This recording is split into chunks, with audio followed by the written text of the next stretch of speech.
Arc Raiders didn't just launch, it exploded. But what actually made it succeed where so many other shooters fail?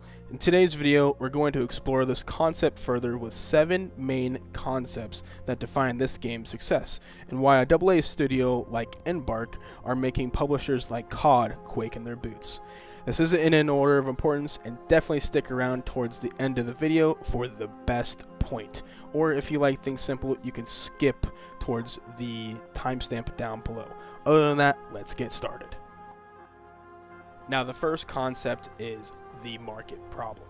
Arc Raiders was first revealed in 2021 at the Game Awards, and at this time, extraction shooters were becoming a thing. You had games like From Tarkov who were rising up with popularity and had brought a concept from survival shooters that was introduced even further back with another game like DayZ. Tarkov managed to take that 30 seconds of intense PvP action that was adrenaline-inducing, nerve-wracking, and having you shaking, and condensed it.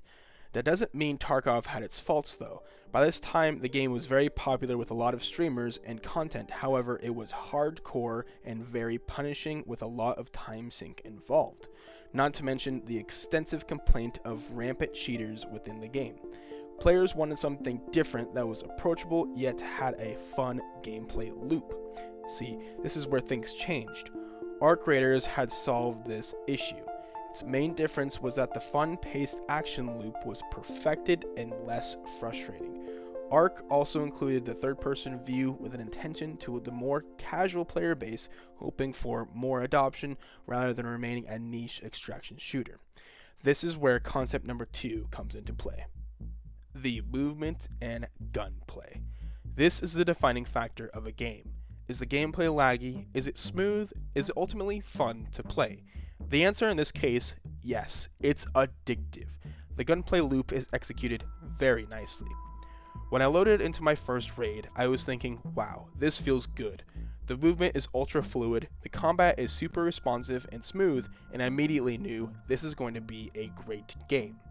It really felt like Helldivers 2 had met Battlefront 2 and made Arc Raiders.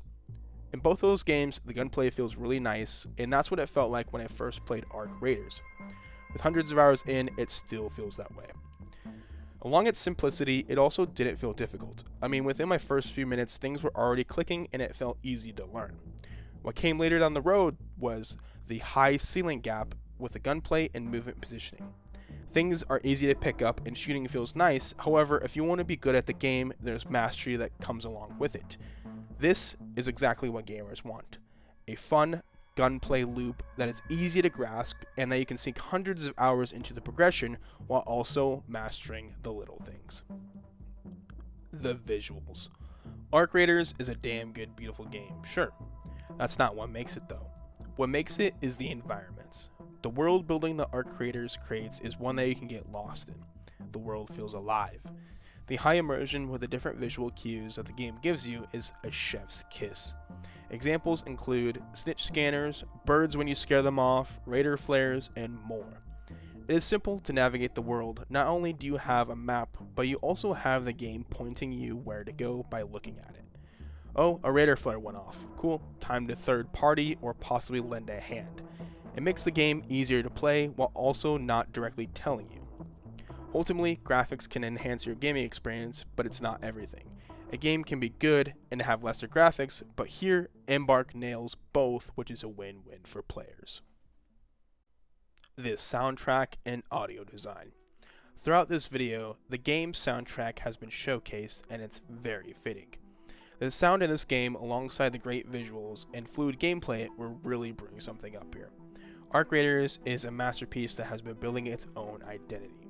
The soundtrack is very unique with its futuristic vibes that are nice to listen to. Sometimes you get futuristic games with great soundtracks like Halo and others with none to remember. This game does not land in that category. The music is ambient, which gives the game a nice tone. The audio design is also not to be forgotten. The gunshots in this game sound real. They echo throughout the land, giving you the cue to go check things out. The sounds of the Arc, and especially the Arc probe, are unique and also can be menacing. When I loaded into my first raid and saw the first probe, I was like, what the hell is that sound? While also being like, wow, Okay, that sounds exactly what I thought it should sound like, and it really fits the atmosphere. Overall, the audio design is excellent, it adds the emotional weight to the other aspects of the game, and it is done well. This is where the next point comes into play, the community and players first. Embark Studios is an underdog tale at its core, a AA studio that has actively taken shots at current AAA studios for the top spot, and frankly, they're winning. This is what gamers like to see. A company where transparency is key and its players are actively thought about and not its stock value. Embark, for example, actively responds to player feedback, communicates, and then goes to make changes from the player input via updates. Sure, companies do this at scale, however, they don't do it as well as Embark, and that's where popularity for Arc Raiders has risen. Players need to feel heard. They are the ones who are paying the bills, and AAA studios nowadays forget that. This feeling of being heard does a couple things. It creates loyalty to a brand, and then it ties emotional investment to said brand. However, this is done in a good way, and not in the "we're going to tell you how to do things and don't care what you say" type of way. It builds trust with the player base, and that is huge. If players don't trust the publishers, they're simply not going to play your game. End of story. This brings us point number 6. The anti-cheat mechanics. Like I said earlier in the video, cheaters are rampant.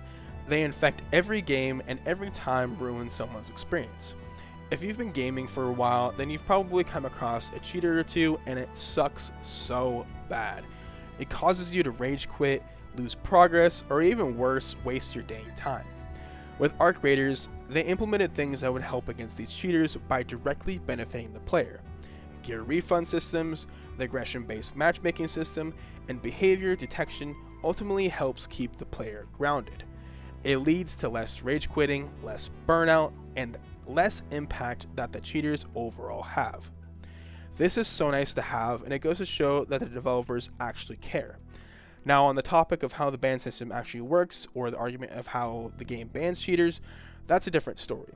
But in the end, people stayed to play the game because cheaters aren't running it into the ground like the case with some older games. And for the last and best point, no dog water monetization. Ever since Fortnite has come out, it has quite literally opened Pandora's box, and it's so annoying as someone who enjoys a good game. It seems like every game that has come out since then has at least included a cheesy little battle pass with microtransactions up the wazoo. Every time it's forced down your throat with no regards to gameplay, and it's absolutely soul-sucking. Fortnite was one of the defining successes of our era, and literally every publisher has been trying to copy the blueprint ever since, and it has been leading to a bland, stale state of gaming that we have today.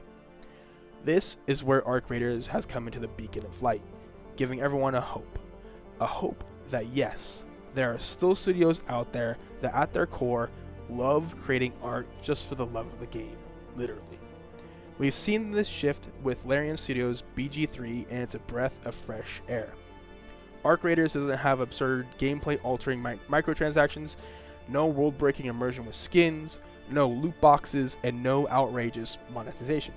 Heck, it even gives out the one thing that somewhat resembles a battle pass for completely free. This, again, is what gamers want. A company that cares about the IP, not just sales and money. Arc Raiders is a sign that there are people out there that still care. In conclusion, Arc Raiders feels like an overnight success because Embark spent years testing, learning, studying, integrating, and preparing for a release that is well warranted. Embark, at the end of the day, took what was good, ran with it, and came back with an absolute masterpiece. Well done. If you've made it this far into the video, I appreciate you for sticking around, but overall, do you agree? Did Embark nail things, or are there things that I left out? Let me know what your thoughts are in the comments below. Please like and subscribe. Thank you, and have a great rest of your day. We'll see you in the next one.